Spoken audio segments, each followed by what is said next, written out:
Hello everyone, welcome back to my channel Shri Gyan. और आज हम कवर करने वाले हैं क्लास 9th की सिविक्स का चैप्टर थर्ड, और ये इस चैप्टर का थर्ड पार्ट है। तो प्लीज़ आप पहले फर्स्ट और सेकंड पार्ट देख लीजिए ताकि ये पार्ट भी आपको अच्छे से समझ में आए। इससे पहले वाले पार्ट में हमने ये देखा था कि फर्स्ट पार्ट में हमने पॉलिटिकल कंपटीशन वगैरह के बारे में पढ़ा था, और सेकंड पार्ट में हमने election campaign, code of conduct और ढेर सारी चीज़ों के बारे में पढ़ा था। तो प्लीज़ आप पहले वो वीडियो एक बार देख लीजिएगा। तो अब हम जो कवर करने वाले हैं वो टॉपिक है what makes election in India democratic. तो इंडिया के जो इलेक्शंस हैं उसको डेमोक्रेटिक क्या बनाता है, राइट। डेमोक्रेटिक का मतलब यहाँ फेयर इलेक्शन से है, बस इतना समझ लीजिए, ठीक है। तो ऐसे कौन कौन से रूल्स हैं, ऐसे कौन कौन से प्रैक्टिसेस हैं जो इंडिया के इलेक्शंस को डेमोक्रेटिक बनाते हैं। चलिए स्टार्ट करते हैं। हम ऑलरेडी न्यूज़पेपर्स में पढ़ते हैं कि किस तरह से लोग मतलब नेता वगैरह जो है वो इलेक्शंस में गलत तरीके की प्रैक्टिसेस करके जीत जाते हैं, चीटिंग करके जीत जाते हैं। आपने अभी ईवीएम मशीन का स्कैम देखा सुना होगा। ढेर सारे एक दूसरे पर आरोप भी लगाए जाते हैं कि आपने ईवीएम मशीन हैक कर लिया। तो कोई कहता है कि आपने इस तरह का घोटाला किया, कोई कहता है कि आपने इस तरह के धोखे दिए। इसमें एक सबसे बड़ा जो मतलब ट्रिक होता है जो नेता करते हैं, वो क्या करते हैं, देखो, जो भी आसपास की कंट्रीज़ है, मान लो कि ये हमारी कंट्री है और ये एक आउटर हमारी नेबरिंग कंट्री है, राइट। तो क्या करते हैं, जैसे कि बांग्लादेश है, भूटान है, नेपाल है, तो यहाँ के लोगों को इसके आसपास के जो लीडर्स हैं वो अपने राज्य में, अपने स्टेट में बुला लेते हैं और इनकी डुप्लीकेट चीटिंग करके वोटर आईडी कार्ड वगैरह बना के वोटर लिस्ट में नाम डलवा के इनको जेन्युइन लोग बनाकर इनसे वोट ले लेते हैं। और इनको भी फ़ायदा हो जाता है क्योंकि वहाँ इनको अच्छी जॉब मिल नहीं रही थी, यहाँ कम से कम ये गुजर बसर कर सकते हैं। तो ऐसे लोग जो गलती से आ गए हैं या फिर मजबूरी में कहीं आकर फंस गए हैं, ऐसे लोगों का नाम ये वोटर लिस्ट में डलवा कर अपना काम निकलवा लेते हैं। ऐसा भी कई बार सुना जाता है, ठीक है। देखो, और कुछ बार क्या होता है कि गलत नाम, मान लो कि मेरा नाम मतलब मैं 18 ईयर्स का नहीं हूँ, लेकिन कोई ऐसा इंसान है जो मर गया और उसका वोटर आईडी कार्ड से नाम डिलीट नहीं किया गया, और किसी ने कहा कि चलो तुम जाकर वोट दे दो, जो कुछ भी होगा मैं देख लूँगा। तो ऐसे बहुत से लोग हैं जो पैसा देकर ऐसा काम करते हैं। तो कहने का मतलब ये तो चीटिंग हो गई ना, इस आदमी का नाम तो डिलीट कर देना चाहिए, तो ये तो डिलीट हो जाता, तो एक वोट तो घट गया। और आप 18+ हो नहीं, तो आपका वोट ऑलरेडी घटा हुआ है, लेकिन आपने इनकी जगह पर इलेक्शन में कर दिया। वैसे तो ये क्राइम है, बट फिर भी लोग करते हैं, ठीक है। जो ऑलरेडी गवर्नमेंट में है, ऑलरेडी गवर्नमेंट में है, मतलब मान लो कि आज की डेट में जैसे बीजेपी की सरकार है, तो बीजेपी चाहे तो ऐसे ढेर सारे पॉलिसीज और प्लान्स कर सकती है जो इलेक्शंस के टाइम पर उन पर इफ़ेक्ट करे, लेकिन ये तब तक गलत नहीं होगा जब तक कि इलेक्शन के डेट अनाउंस नहीं हो जाते, राइट। लेकिन कभी कभी ऐसा होता है कि इलेक्शन के डेट अनाउंस होने के बाद भी रूलिंग पार्टी पैसा दे देती है। मान लो लोगों को पैसा गलत तरीके से, मतलब घूस देकर, पैसा खिलाकर, मतलब अपने पास जो है वोट को कलेक्ट करना, ये गलत है। Excessive use of money by rich candidates and big parties, मतलब मैंने बताया ना कि ज़्यादा पैसे का खर्च करना। आपको सेकंड पार्ट में हमने बता दिया था कि किस इलेक्शन के लिए कितना बजट होता है। तो 10 लाख रुपए का मान लो आपको बजट दिया गया है कि आपको 10 लाख रुपए तक इलेक्शन में खर्च कर सकते हो, लेकिन मान लो कि कोई कैंडिडेट बहुत रिच है तो वो जीतने के लिए क्या करता है, 50 लाख रुपए खर्च कर देता है, ठीक है। तो अब एक जो गरीब कैंडिडेट था जिसका कैपेसिटी नहीं है 2 लाख रुपए से ज़्यादा खर्च करने की, वो कैंडिडेट इनके सामने तो जीत नहीं पाएगा। तो ये तो एक चीटिंग हो गई, right. Intimidation of voters and rigging on the polling booth, intimidation मतलब जाकर घरों घरों में इन्फ्लुएंस करना, परेशान करना, या फिर मान लो रिगिंग होता है ना कि जहाँ पोलिंग बूथ है वहाँ जाकर कहना कि नहीं भैया आपको इनको वोट देना है, आपको इनको वोट देना है, हम आपका इनके से काम करवा देंगे। इस तरह के लोग होते हैं पोलिंग बूथ पर जो कहते हैं भैया प्लीज़ आप इनको वोट दीजिएगा, तो ये भी अलाउड नहीं होता है। Many of these reports are correct, we feel unhappy when we read our see such reports, but fortunately they are not such as a scale so as to defeat the very purpose of election। हम सब ने ऐसे ढेर सारी चीज़ें मतलब newspapers में और बहुत जगह पे सुनते रहते हैं, लेकिन ये जो कांड है ये इतने ज़्यादा नहीं है कि पूरा इलेक्शन सिस्टम को चेंज कर दिया जाए या फिर ये कहा जाए कि हमारा इलेक्शन सिस्टम गलत है, करप्ट है। ऐसा नहीं कह सकते। ये 540 वोट्स हैं, मान लो 543 वोट्स हैं कहीं, तो मैक्सिमम उसमें 30 पोलिंग बूथ्स ऐसे होंगे या 40 पोलिंग बूथ्स ऐसे होंगे जहाँ पे ऐसी चीटिंग होती है। हर जगह पे ऐसा नहीं होता है, ठीक है। क्या एक पार्टी जीत सकती है और पावर में आ सकती है not because it's popular support but through electoral मार्ड, मतलब चीटिंग करके क्या एक पार्टी आ सकती है पावर में, ये भी देखना ज़रूरी है। This is a vital question, let us carefully examine various aspects. मान लो कि किसी को कोई पब्लिक को पसंद नहीं है और फिर भी वो चाहता है कि भाई हम जीत जाएं, तो वो क्या क्या करता है जीतने के लिए और हमें उसकी उन हरकतों से बचना है, ये हमारे लिए जानना बहुत ज़रूरी है। तो चलो देखते हैं। One simple way of checking whether elections are fair और not is to look at who conducts the election. Very good. मान लो कि आज की डेट में भारत में बीजेपी की सरकार है और जितने भी कंडक्ट्स हो रहे हैं इलेक्शंस वो सारे बीजेपी करवाए, तो क्या वो फेयर इलेक्शंस करवाएगी? बिल्कुल नहीं। चाहे वो बीजेपी की सरकार हो चाहे कांग्रेस की सरकार हो, अगर वो रूलिंग पार्टी है तो वो चाहेगी कि हमारी ही पार्टी जीते, और इसके लिए उसके पास जब ऑप्शन होगा तो वो ज़रूर इन्फ्लुएंस करना चाहेगी किसी ना किसी तरीके से, राइट। तो इसीलिए सरकार चाहे किसी की भी हो, एक इंडिविजुअल आदमी होता है, एक इंडिविजुअल मिनिस्ट्री होती है, एक इंडिविजुअल बॉडी होती है जो इलेक्शन मतलब कंडक्ट करवाती है। और वो क्या करती है, वो ना तो आपको सपोर्ट करेगी ना इनको सपोर्ट करेगी, ना सोहन लाल जी को सपोर्ट करेगी और ना मोहन लाल जी को सपोर्ट करेगी। तो ऐसा होता है, ठीक है। अब देखो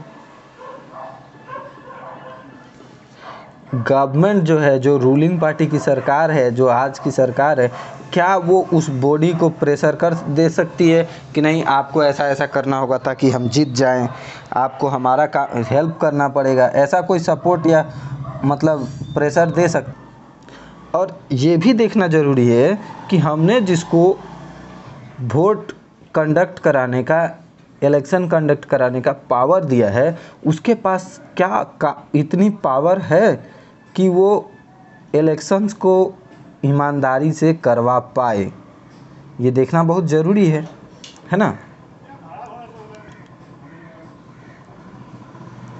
राइट। तो चलो देखते हैं। To answer all this questions are quite positive to our country. In our country elections are conducted by an independent and very powerful commission. हमारे देश में जो इलेक्शंस होते हैं उसे कौन कंडक्ट कराता है? उसे कंडक्ट कराता है इलेक्शन कमीशन।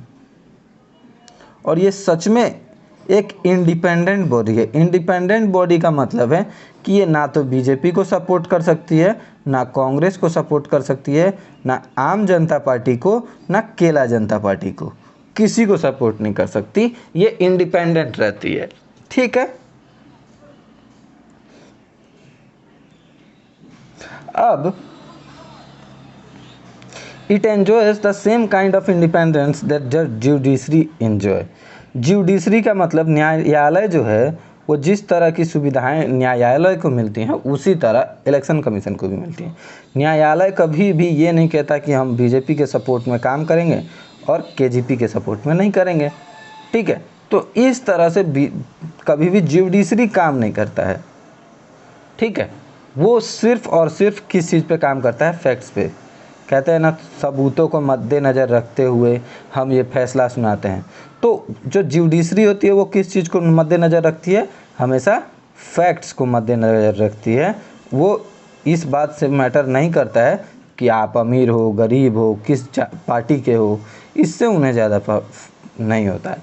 अब देखो, चीफ इलेक्शन कमिश्नर जो है वो कौन अपॉइंट करता है, अपॉइंट करते हैं प्रेसिडेंट, ये आप याद रखिएगा। But once appointed the chief election commissioner is not answerable to the president. लेकिन एक बार उनको अपॉइंट कर देने के बाद प्रेसिडेंट को भी आंसरेबल नहीं होता है, मतलब प्रेसिडेंट भी उनसे सवाल नहीं पूछ सकते, और द गवर्नमेंट इवन, और ना ही सरकार उनसे सवाल पूछ सकती है। Even if the running ruling party of the government does not like what the commission does. अगर मान लो कि कोई सरकार है और जो इलेक्शन कमीशन है उसने कुछ ऐसा किया जो सरकार को पसंद नहीं है, तो भी सरकार उनको कुछ नहीं कह सकती कि आपने ऐसा क्यों किया। ये उस इलेक्शन कमिश्नर को अथॉरिटी है कि वो जो चाहे वो करे, बट उसको अपने कुछ कोड ऑफ कंडक्ट है, वो अपने रूल्स फॉलो करती है, बट आप गवर्नमेंट इंटरफेयर उसमें नहीं कर सकती है। इलेक्शन कमिश्नर को नॉर्मली इतनी जल्दी हटाना भी पॉसिबल नहीं है, और ये मान के चलो कि पॉसिबल छोड़ो, इम्पॉसिबल ही है, ऐसा हो जाता है। तो सबसे अच्छा और सबसे हैवी पावर मान सकते हो आप इलेक्शन कमिश्नर की। ठीक है, very few election commission in the world have such wide ranging powers as the election commission of India. मतलब पूरे विश्व में ना बहुत कम ऐसे देश हैं जिसके इलेक्शन कमीशन के पास इतनी ज़्यादा मतलब वाइड रेंजिंग पावर है, मतलब बहुत ज़्यादा पावर है। समझ में आया? Election commission takes decision on every aspects of conduct and control of elections from the announcement of elections to the declaration of result. मतलब इलेक्शन के डेट अनाउंस होने से लेकर रिजल्ट आने तक हर चीज़ के मामले में वो जो भी डिसीजन लेती है उसे सबको मानना पड़ता है।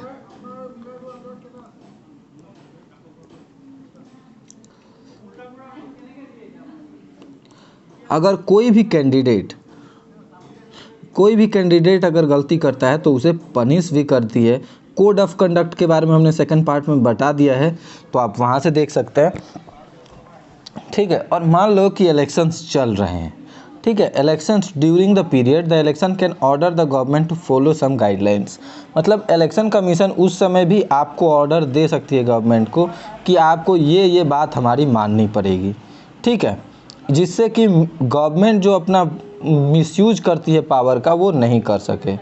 जैसे कि गवर्नमेंट की गाड़ियों का आप इस्तेमाल नहीं कर सकते, हेलीकॉप्टर का इस्तेमाल नहीं कर सकते, आप अपने फ़ायदे के लिए ये काम नहीं कर सकते। When an election duty government officer work under the control of election commission and not the government. मतलब गवर्नमेंट के एम्प्लॉयज़ भी जब इलेक्शन कमीशन के अंडर काम करते हैं तो वो गवर्नमेंट के एम्प्लॉय नहीं होते हैं, उस समय वो किसके ऑर्डर फॉलो करते हैं, इलेक्शन कमीशन के। In the last 25 years or so the election commission has begun to exercise all its power and even expand them. मतलब 25 सालों में इलेक्शन कमीशन की पावर और भी बढ़ी है। It is very common now for the election commission to reprimand the government and administer for their lapses। मतलब अगर कहीं भी सरकार कोई गलती करती है तो उसको नोटिफाई करते हैं। When election officials come to the opinion that polling was not fair in some booths or even an entire constituency। मान लो किसी एक इलाके में या फिर किसी एक इलाके के एक बूथ पर अगर इलेक्शन सही से नहीं हो रहा है, वहाँ चीटिंग हो रही है, वहाँ कुछ मतलब धोखेबाजी हो रही है, स्कैम हो रहा है, तो वो क्या करते हैं, वो उस जगह पर दोबारा इलेक्शन कराने की ऑर्डर भी दे सकते हैं। The ruling party often do not like what the election does but they have to obey. अगर इलेक्शन कमीशन ने अगर कुछ कह दिया तो भले रूलिंग पार्टी को मंजूर हो चाहे ना हो, लेकिन उसको करना पड़ेगा। इलेक्शन कमिश्नर की बात इलेक्शन के समय माननी ही पड़ेगी, this would not happen if the election commission was not independent. और ऐसा तब तक नहीं हो सकता था जब तक कि इलेक्शन कमीशन इंडिपेंडेंट ना हो और पावरफुल ना हो। इंडिपेंडेंट ही हो और उसके पास पावर ना हो तो क्या फ़ायदा, राइट। तो हमारे देश की जो इलेक्शन कमीशन है वो आप अंदाज़ा लगा सकते हो अब कि कितनी ज़्यादा पावरफुल है, और इसके पावरफुल होने की वजह से ही हमारे डेमोक्रेटिक इलेक्शंस बहुत ही साफ़ सुथरे और सही ढंग से हो पाते हैं। Another way to check the quality of election process is to see whether people participate in with enthusiasm। मतलब जोश के साथ, enthusiasm मतलब जोश के साथ आप वोट करने के लिए पार्टिसिपेट करते हो कि नहीं इलेक्शन में, ये देखा जा सकता है। If the election process is not free or fair, people will not continue to participate in the exercise। अगर आपसे ज़बरदस्ती वोट लिया जाए तो आप एक दो बार तो जाओगे, लेकिन हमेशा खुशी खुशी पार्टिसिपेट नहीं करोगे, right. Now read this charts and draw some conclusion about the, चलो ये भी हम देख लेंगे। यहाँ एक नंबर पे देखो, peoples participation in election is usually measured by voter turnout figure. मतलब कितने लोगों ने वोट दिया है, इस बात से हम मतलब पता करते हैं कि पार्टिसिपेशन कैसा है। Turnout indicates that percent of eligible voters who actually cast their votes over the last 50 years. 50 सालों में the turnout in Europe and North America has decline.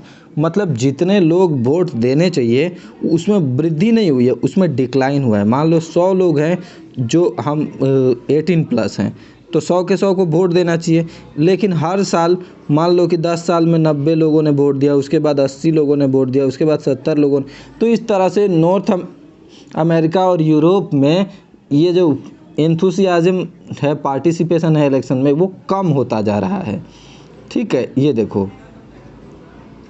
ये यूरोप में मान लो कि पहले 100 में से 78 लोगों ने दिया, फिर 72 लोगों ने दिया, ठीक है, और फिर 59 ने दिया, फिर 66 ने दिया।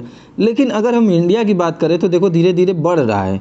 मान लो 100 में से पहले 56 देते थे, उसके बाद 58, उसके बाद 62, उसके बाद 60, उसके बाद 69। इस तरह से इंडिया की जो ग्रोथ है वो इस तरह से मतलब अपग्रेड हो रही है, वो आगे की ओर बढ़ रही है। ठीक है, जबकि यूरोप और दूसरे कंट्रीज़ की हम बात करें तो वो नीचे की ओर डाउनफॉल, डिक्लाइन हो रहा है। बस यही बात इस मैप में भी समझाई गई है। अब देखो, in India the poor, illiterate and under privilege people vote in larger proportion as compare to the rich and privilege section. मतलब इंडिया में गरीबी ज़्यादा है, गरीब लोग ज़्यादा हैं, पढ़े अनपढ़ लोग ज़्यादा हैं, ठीक है, और सब मतलब तो ये लोग वोट ज़्यादा करते हैं, ठीक है, जबकि रिच लोग कम है तो कम वोट जाता है। ठीक है, in this contrast to western democracies, for example in the United State of America, poor people, African Americans and Hispanics vote much less than the rich and white people. मतलब America में क्या होता है कि जो रिच है वो ज़्यादा लोग हैं, वो वोट भी ज़्यादा करते हैं, और अफ्रीकन अमेरिकन्स जो हैं वो बहुत कम वोट करते हैं। और एक और बात है कि वाइट पीपल्स ज़्यादातर रिच हैं और वो ज़्यादा सपोर्ट भी करते हैं। तो ऐसा लिखा गया है, ठीक है। People common in India attach a lot of importance in election. They feel that through election they can bring pressure on political parties to adopt policies and programmes favourable to them. मतलब लोगों को लगता है ना कि हम vote के time पे अगर मान लो ढेर सारे लोग हैं इस एक लोकेशन पे, तो वो कहते हैं कि हम तभी आपको वोट देंगे जब हमारी आप ये काम मानोगे, ये बात मानोगे। तो इस तरह के प्रेशर का भी एक फ़ायदा उठाते हैं लोग, और ये अच्छा भी है एक तरह से बुरा भी है, ठीक है। They also feel that their vote matters in way things are run in the country. तो आपका जो वोट है वो देश चलाने में बहुत अहम हिस्सा निभाता है। आप एक गलत इंसान को रिप्रेजेंटेटिव्स बनाकर पावर दे देते हो तो वो क्या करेगा, वो अपनी जेब भरेगा, वो अपने बैंक अकाउंट्स भरेगा, और देश की जो इकोनॉमी है उसको डाउनफॉल करेगा, डिक्लाइन करेगा, राइट। जबकि आप अच्छे इंसान को वोट दोगे तो वो अच्छा काम करेगा, वो उसके पास जितने भी फंड्स आएंगे उसको देश की वृद्धि में लगाएगा, अच्छे रोड, अच्छे स्कूल्स, अच्छी बिल्डिंग्स, अच्छे ब्रिजेस, और इससे क्या होगा, ट्रांसपोर्ट अच्छा होगा, इकोनॉमी अच्छी होगी, ग्रोथ बढ़ेगी। तो हमारा सिर्फ एक वोट कितना इम्पैक्ट डाल सकता है एक इंसान पर, हम अब देख चुके हैं I think. An interest of voters in election related activities has been increasing over the years. धीरे धीरे वोटर्स का जो इंटरेस्ट है वो बढ़ रहा है। During 2004 elections more than 1/3 voters took part in a campaign related activities. मतलब कैंपेन रिलेटेड एक्टिविटीज़ में 1/3, 3 में से 1 ने पार्टिसिपेट किया था। More than half of the people identified themselves as the close to one or other political party। बहुत सारे लोगों ने बताया कि हम इस पार्टी को सपोर्ट करते हैं। 1 out of every 7 voter is a member of political party। मतलब अगर 7 लोगों को आप चुनोगे तो 7 में से 1 इंसान तो किसी ना किसी पॉलिटिकल पार्टी से जुड़ा हुआ है। मैंने पॉलिटिकल पार्टी के तो आपको एग्जांपल्स बता ही दिए थे ना, कि मतलब जैसे आम जनता पार्टी, केला जनता पार्टी, वो बस नाम है। अब अपने हिसाब से आप जो चाहो वो सोच सकते हो, ठीक है। अब acceptance of election outcome. One final test of the free and fairness election has been in the outcome itself. If elections are not free और fair the outcome always favourites the powerful. मतलब देखो, मान लो कि सरकार है BJP की, अभी बीजेपी की सरकार है, इसीलिए मैं बार बार बीजेपी की सरकार कहता हूँ, ठीक है। तो बीजेपी की सरकार है, अब इलेक्शंस होंगे तो अभी तो इलेक्शन में मतलब पावरफुल तो बीजेपी है, क्योंकि सारी पावर बीजेपी के पास है मेनली। तो बीजेपी के पास पावर है। अगर इलेक्शंस होते और इलेक्शन में चीटिंग होगी तो हर बार सिर्फ कौन जीतेगा, बीजेपी जीतेगी, राइट। बट ऐसा नहीं होता है।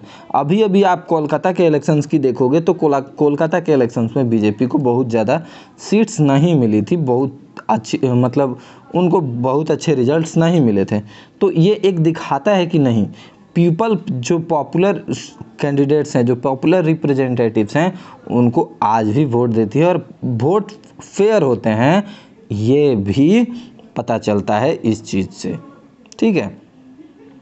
Losing party does not accept the outcome of reached election. मतलब जो पार्टी हार जाती है वो तो खैर नखरे करती ही है, हम सब करते हैं। जब हम फेल हो जाते हैं या फिर कुछ हमारे साथ बुरा हो जाता है तो हम भी सोचते हैं कि नहीं, ऐसा नहीं होना चाहिए था, ये वो, हमने तो कुछ गलती ही नहीं की है, ऐसा वाला बात। बट ऐसा नहीं है, ठीक है।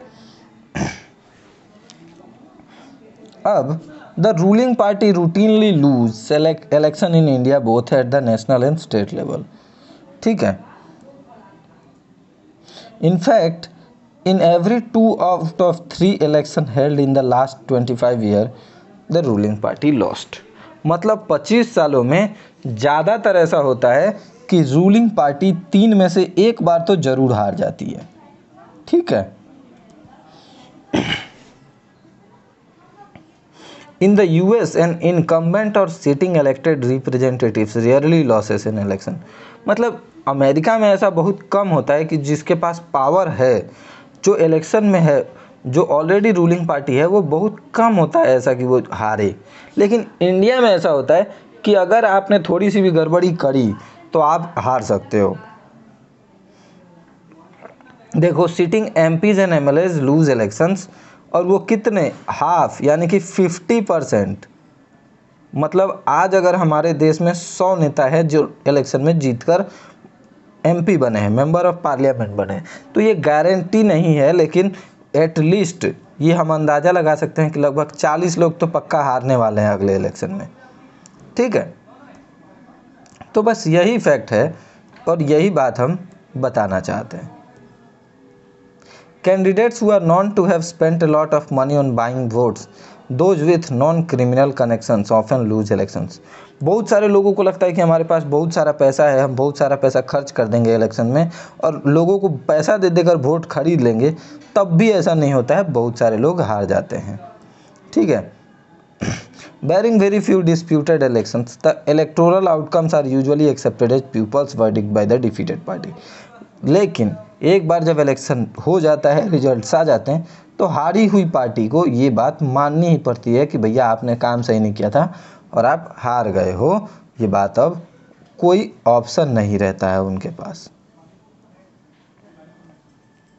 ठीक है, all this lead to a simple conclusion, election in India are basically free and fair. मतलब लगभग इंडिया का जो एजुकेशन है इलेक्शन है वो फ्री भी है और फेयर भी है। ठीक है, the party that wins an election and form government does because so people choose it over it's rival. This may not be true और एवरी कॉन्स्टिट्यूशन। हाँ, हर कॉन्स्टिट्यूएंसी के साथ ऐसा हो ये पॉसिबल नहीं है, कहीं कहीं चीटिंग्स वगैरह हो सकती हैं, बट सिर्फ एक दो जगह की गलती की वजह से पूरे भारत पे ये ब्लेम लगाना गलत होगा। A few candidates may win purely on the basis of money, power and unfair means। मतलब कुछ एक ऐसे कैंडिडेट्स हैं जो सिर्फ पैसों के दम पर चीटिंग वीटिंग करके जीत सकते हैं, लेकिन ऐसा हमेशा नहीं होता है।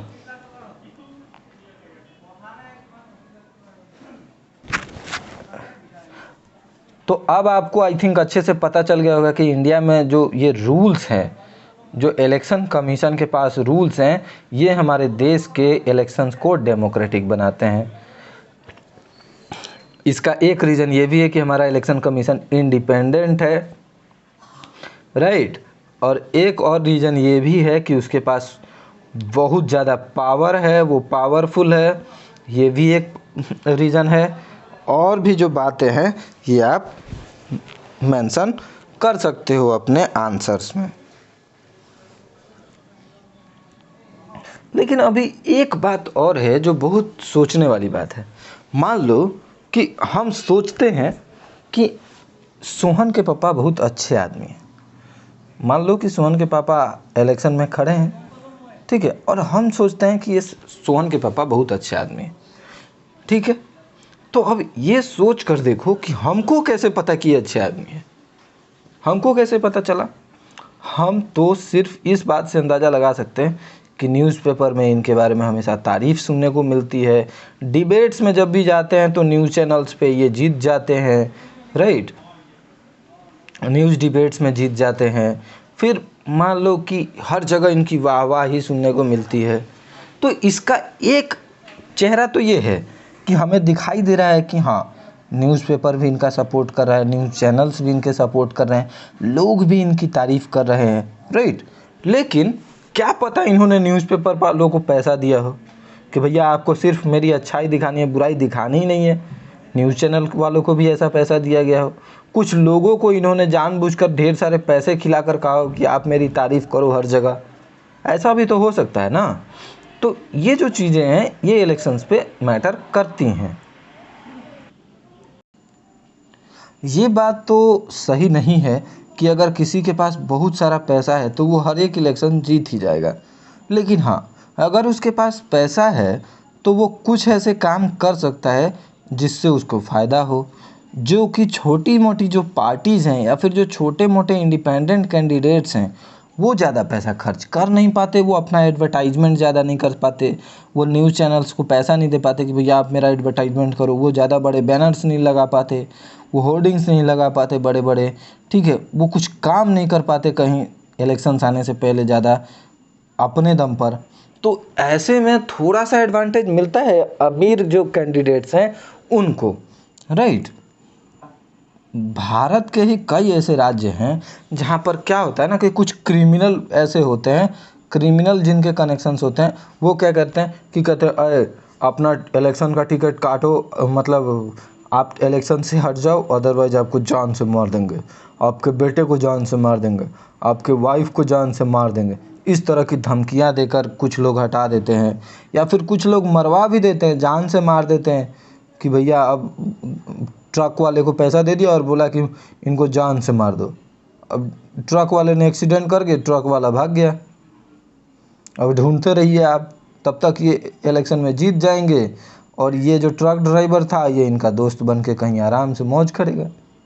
तो इस तरह के बहुत सारे चीटिंग्स होती हैं क्रिमिनल कनेक्शंस की वजह से भी।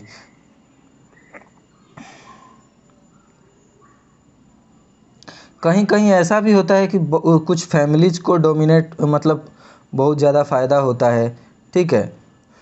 तो ऐसा भी होता है किसी किसी पॉलिटिकल पार्टीज़ के साथ कि वो एक फैमिली को ही ज़्यादातर वोट देती हैं, ठीक है। अब मैं इसका एग्ज़ाम्पल तो आपको कैसे दूं, हाँ ये आप सोच सकते हो, देखो सोनिया गांधी के ही मतलब बेटे हैं राजीव गांधी, ठीक है, शायद उन्हीं की बेटी हैं प्रियंका वाड्रा। तो ये दोनों आज की डेट में ये पीएम के कैंडिडेट्स हैं, ठीक है। और इनकी माँ जो है सोनिया गांधी, ये कांग्रेस की मेन अध्यक्ष रह चुकी हैं और शायद आज भी हैं। तो अब इन्होंने किसी और को पार्टी का टिकट देने के बजाय अपने बेटे को दिया। तो कुछ ऐसे पार्टीज होती हैं जहां पर अपने फैमिली मेंबर्स को ज़्यादा प्रीफर किया जाता है। Some family tends to dominate political parties. मतलब कांग्रेस पर किसका, इंदिरा गांधी, सोनिया गांधी, राहुल गांधी, प्रियंका वाड्रा, इनका ज़्यादा डोमिनेंट है, ऐसा एक आप एग्जाम्पल के थ्रू समझ सकते हो, right. Very often elections offer little choice of ordinary citizens. For both the major parties are quite.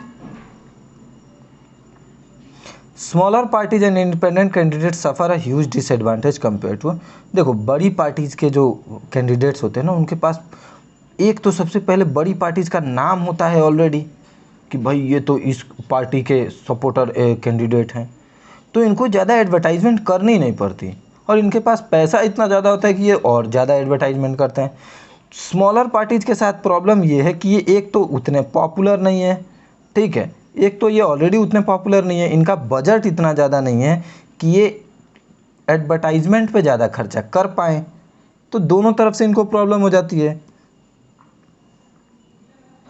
These challenges exist not just in India but also in many established, और ये challenge तो हर जगह है, मान के चलो जहाँ कहीं भी ऐसे इलेक्शंस वाली पॉलिसीज है उस वहाँ। This deeper issues are a matter of concern of those believe in democracy. This that is why citizen social activities and organisation have been demanding reform in our electoral system. देखो इसी ऐसे कुछ मतलब ये कुछ जो प्रॉब्लम्स हैं, इसी की वजह से जो हमारे देश में सामाजिक कार्यकर्ता हैं वो क्या करते हैं, सामाजिक कार्यकर्ता ऐसे मांग करते हैं कि इलेक्टोरल सिस्टम में कुछ चेंजेस होने चाहिए, राइट। तो अब आप मुझे बताओगे, ठीक है, कि अब कुछ वर्ड्स के मीनिंग एक बार आप देख लो। कोड ऑफ कंडक्ट मैं ऑलरेडी बता चुका हूँ आपको। कोड ऑफ कंडक्ट में इलेक्शन कमीशन जो है वो ये बताता है कि आपको गाइडलाइंस फॉलो करनी है। देखो, a set of norms and guidelines to be followed by political parties and contesting candidates during election time. मैं समझा चुका हूँ आपको कोड ऑफ कंडक्ट क्या है। कंस्टिट्यूएंसी का भी मैं बता चुका हूँ। वोटर्स इन ए जियोग्राफी, एक कोई भी एक लोकेशन मान लो, ठीक है, जो लेजिस्लेटिव बजट के अंदर आती है वो कंस्टिट्यूएंसी होती है, ये बता चुका हूँ मैं। हाँ, इनकम्बेंट को मैंने नहीं बताया है, तो ये देख लेते हैं। The current holder of a political office, माने पॉलिटिकल ऑफिस का जो होल्डर है अभी, usually the choice for the voters in election is between the incumbent party और candidate and those who oppose them. तो आपके पास दो पार्टीज होती हैं, एक जो ऑलरेडी पावर में है और एक जो इनका अपोजिशन में खड़ा हुआ है, राइट। तो आपके पास दो पावर्स होती हैं। तो जो अभी मेन पावर में है इनको इनकम्बेंट कहा जाता है। लेवल प्लेइंग फील्ड के बारे में देख लेते हैं, इसके बारे में हमने डिस्कस नहीं किया था ज़्यादा। Condition in which all parties and candidates contesting in an election have equal opportunities. मतलब लेवल प्लेइंग फील्ड का मतलब है कि आप सबके पास क्या है, बराबर का मौका है। आप सबके पास बराबर का मौका है, जो भी चाहे कैंडिडेट वो बराबर अपना परफॉर्मेंस दिखा सकता है। बस यही है कि सबको इलेक्शंस में इक्वल अपॉर्चुनिटीज़ मिलनी चाहिए वोट की अपील करने के लिए और इलेक्शन कैंपेन कैरी आउट करने के लिए, ठीक है। अब रिगिंग के लिए देखो, रिगिंग के लिए मैंने बताया तो था, लेकिन फिर भी fraud and malpractices indulge by a party और कैंडिडेट टू इंक्रीज वोट्स। मतलब वोट बढ़ाने के लिए आप कोई गलत तरीका अगर अपनाते हो, मान लो किसी को पैसे दे दिए, किसी को दारू पिला दी, किसी को मांस खिला दिया, किसी को मतलब पैसे दे दिए, मर्डर करवा दिया है, तो इस तरह के, जैसे रिकॉर्डिंग मल्टीपल वोट्स, एक ही आदमी ने 5 बार वोट दे दिया, ठीक है, इस तरह की चीज़ों को रिगिंग कहते हैं। और turnout the percentage of eligible voters who cast their votes to an election, मतलब 100 लोग हैं जो 18 से ज़्यादा उम्र के हैं और ये सब को वोट देना परमिशन है, तो इसमें से जितने लोग वोट देंगे, मान लो 90 लोगों ने वोट दिया तो 90% टर्न आउट कहा जाएगा। तो एकदम सिंपल था, कोई डिफ़िकल्ट नहीं था। तो माय डियर स्टूडेंट्स, चैप्टर तो हो गया कंप्लीट। प्लीज़ एक बार आप क्वेश्चन और आंसर्स चेक कर लीजिएगा, करके आंसर्स मुझे ज़रूर मतलब कमेंट कर दीजिएगा। अगर आप आंसर कमेंट नहीं कर सकते तो मुझे आप अपने श्री ज्ञान नाम के मेरा चैनल है इंस्टाग्राम पे, आप अगर इंस्टाग्राम पे तो आप वहाँ कर सकते हैं, या फिर आप मुझे व्हाट्सएप भी कर सकते हैं, जैसा आप चाहो। ठीक है, मेरा नंबर आपको मिल जाएगा, ऐसा कोई दिक्कत नहीं है। तो अगर आपको मेरा नंबर चाहिए तो भी आप कमेंट कर देना, मैं दे दूँगा। ठीक है, तो आप आराम से पहले आंसर्स लिखो, बुक से एक बार चेक कर लो, बुक पे आपको सारा कंटेंट ऑलरेडी समझा चुके हैं हम। तो एक बार 2 बार आप वीडियोज़ को देखो, आप अच्छे से समझो और उसके बाद बता दो मुझे बस कि ये क्वेश्चन हमसे नहीं हो पाए हैं। We will definitely try to sort out. Okay, so thanks for watching the video. मिलते हैं आपसे इसके अगले चैप्टर में, तब तक के लिए keep studying, keep growing. Please channel को सब्सक्राइब करिए और अपने दोस्तों के साथ शेयर करिए। Have a great day.